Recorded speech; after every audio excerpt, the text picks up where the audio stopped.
What if I told you that the same technology bringing museum dragons to life is revolutionizing how engineers approach motion control in robotics? Electric linear actuators are quietly replacing complex pneumatic and hydraulic systems across industries, and the implications are massive. Think about it. Traditional motion systems require compressors, fluid lines, and constant maintenance.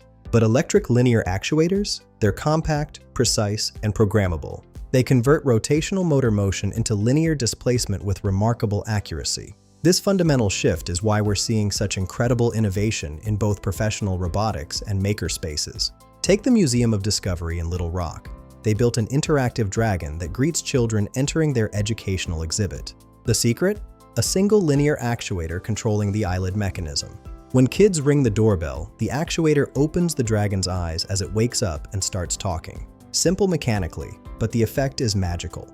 This dragon runs continuously in a public space, proving these systems aren't just for prototypes anymore. What makes this technology so powerful is its versatility. Whether you're designing animatronic characters, self-balancing robots, or remote-controlled platforms, the same principles apply.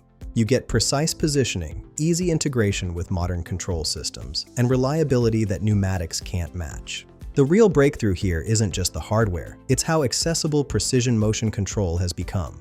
Engineering students are building sophisticated robotic platforms. Artists are creating lifelike characters. Halloween enthusiasts are crafting professional-grade special effects. The barrier between amateur and professional work is disappearing. If you're working on any project requiring controlled motion, understanding linear actuator selection and control strategies is essential. Find the link in the description below to read the full article.